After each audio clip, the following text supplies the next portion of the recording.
I really enjoy Anne Applebaum's writings and podcasts and the interviews that she gives.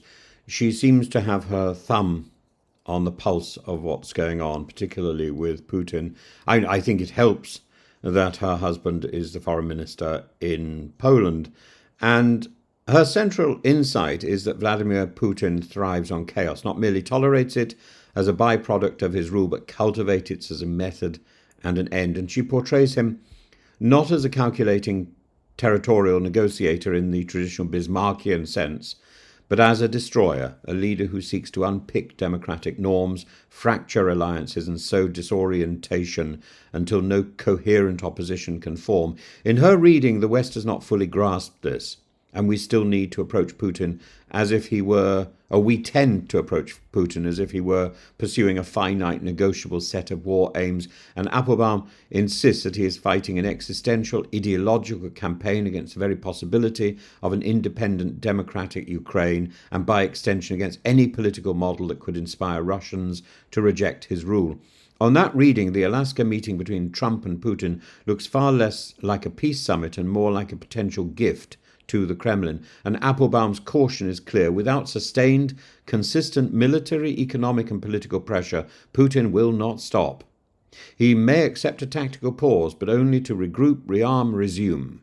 And the danger is that Trump, motivated by a mix of personal fascination with strong men, a business deal mentality, and a craving for the Nobel Peace Prize, could offer a settlement that rewards Russian aggression, believing it to be a clever transaction, while failing to see that for Putin the deal is never final. She also points out that Trump's instincts are long-standing.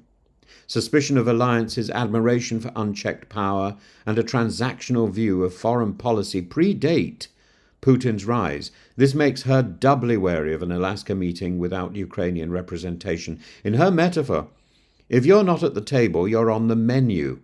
What a brilliant idea. Even if Europeans deliver a unified message to Trump, she doubts his consistency and worries about a familiar pattern, strong rhetoric, erratic delivery, and policy gaps that Moscow exploits. My view is that Applebaum is right to frame Putin as an ideological combatant, not as a pragmatic bargainer. This explains the otherwise puzzling persistence of the war, despite Russia's economic and military attrition. Where I would add a note of criticism is that her model risks underplaying Russian adaptability. Chaos may be his preferred ecosystem, but Putin is also opportunistic.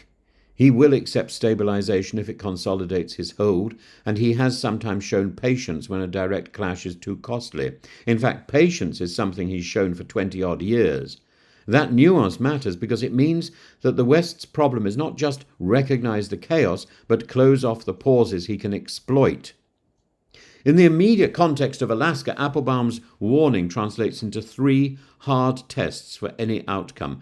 Does it preserve Ukraine's sovereignty without rewarding aggression?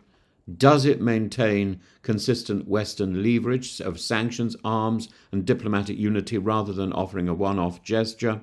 And does it deny Putin the ability to reframe any pause as a victory?